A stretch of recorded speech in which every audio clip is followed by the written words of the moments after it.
got Cardi, and then we bleached her, and then it went to the New York Post, and then I got all these other celebrities coming, and I'm in the New York Times, I'm in the Daily Mail, I'm on TLC Network, I'm on Dr. Phil. It just exploded, and I climbed the ladder. I took every interview, I went to every, reality thing that they wanted to do every time they wanted to come to AFL, whether they wanted to do TLC or if they wanted to do all these other things. I jumped at the opportunity, I did it with class. My name is Fatima Love, and I'm born and raised in New York. My young adult life, I lived in the Middle East. I lived in Palestine. I lived during a war in a refugee camp. When we came back to America, it was hard for us to start over, but I also lived on my own from very young. I was in the system at 13 years old. I had to grow up very quickly. I ended up getting emancipated at 15 years old because I came from a very verbal and physically abusive home. My mom especially was like such a horrible mom to me. She was like a narcissist mother. I remember this set me up for failure. Like my whole life I just worked at clubs or restaurants because I didn't have enough security in myself, and it took for me to go back to cosmetology school because I didn't think I could do anything better. I never was able to hold a job. I was never able to get good grades in school, so I believed my parents, my mother especially, until one day I did really well in cosmetology school. I graduated with A's, and then I had like courage to go back to school. I actually got a scholarship. I had a 3.8 average just because I went to a private college this time, and when they knew I had ADHD, they just gave me an extra hour on the exam, and I did well. And so it just shows you that if you have the right person help you with things in life, you can really find like that courage in yourself. I think my ADHD is my superpower. I later went to college and I had a breakdown during my psychology class, and I remember my teacher was so influential to me, and she was just a good person, and she said that the parents' only job is supposed to protect and love your child. You don't need to buy them sneakers, you don't need to do this, like you're only supposed to love and protect your child. So I had like a meltdown during the class, and I was like, how do I speak 6 languages? How am I stupid? How am I not able to like achieve whatever I want to achieve? And it just shows that if you give someone some help, they can make something out of themselves. You don't have to label this person stupid or this person hyper. Like, I don't believe in that. I think everyone is different, everyone learns differently, everyone has their own strengths and weaknesses, myself included. I was able to learn 6 languages because I have to win at everything I do. That's always been like how my personality is. Whenever I would move to a different part in New York, I was applying for jobs in that neighborhood where I was, and I said, okay, I want to work at this restaurant. It's an Albanian restaurant. I want to work at this one. It's a Greek one. Like, I learned all these languages from being in the different neighborhoods and just immersing myself in their culture. So for me, learning the language was important for me succeeding in that field or in that business. And that's how I learned the languages that I learned. So I started AFL Beauty Bar from my apartment in New York. I made one of the rooms a fully medically compliant space. I remember after I got my license and I started doing facials and peels, and I was always into beauty. I always loved to do Botox and filler. I would get it as a preventative and just more like nice youthful look.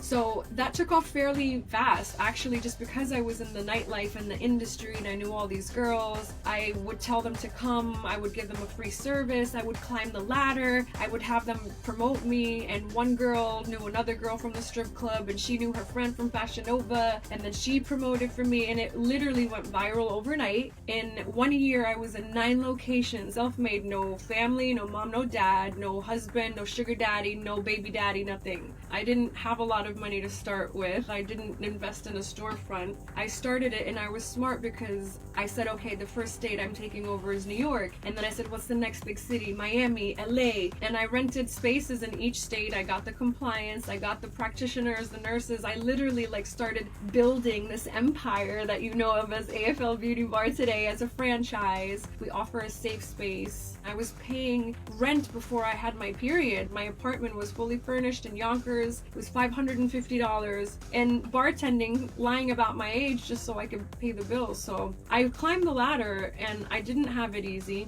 I almost gave up a lot. I'll even be vulnerable, and I'll tell you guys that I had a motorcycle accident, and the doctors gave me all these meds, and at one point for 2 years of my life I kind of was going downhill.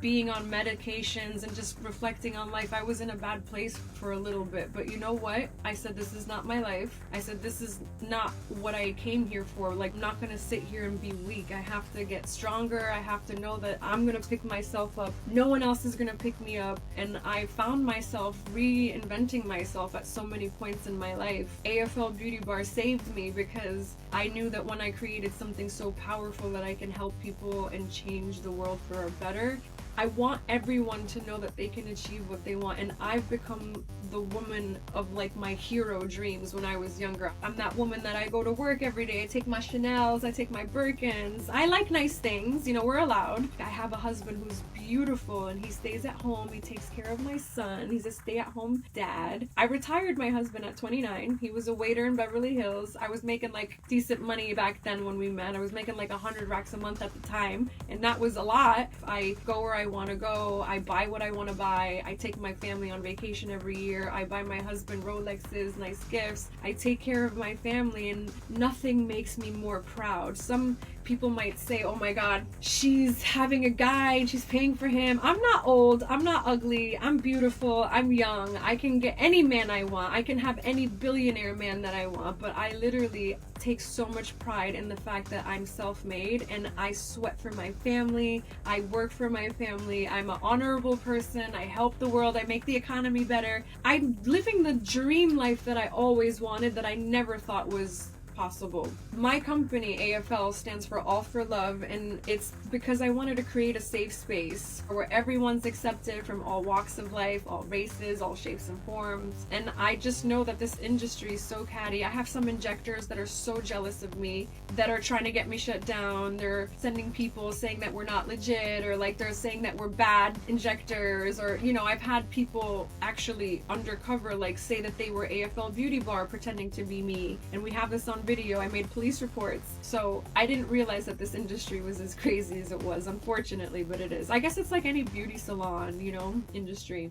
So when I started this idea about opening up a beauty bar, because I was not medical, because I didn't have my degree, I wasn't a doctor, everyone was like, you can't do it, you can't open a beauty bar, how are you gonna do it, you're not medical. Even my uncle. I honestly just did not take no for an answer. I figured that if I can't do it as a medical person, how do I do it the proper way? So, and that's when I went in and I got lawyers, I founded a consulting company. I was like, how do I do it properly? How do you legally get compliant? I've never worked at a spa, I've never worked for a doctor, I've never did anything. I literally became an owner and then I learned everything. My company went viral because of all the influencers, and then when I got like Cardi B's makeup artist, and then I got Cardi, and then we bleached her, and then it went to the New York Post, and then I got all these other celebrities coming, and I'm in the New York Times, I'm in the Daily Mail, I'm on Truly TV, I'm on TLC Network, I'm on Dr. Phil. It just exploded, and I climbed the ladder. I took every interview. I went to every, you know, reality thing that they wanted to do. Every time they wanted to come to AFL, whether they wanted to do TLC or if they wanted to do all these other things, I jumped at the opportunity. I did it with class.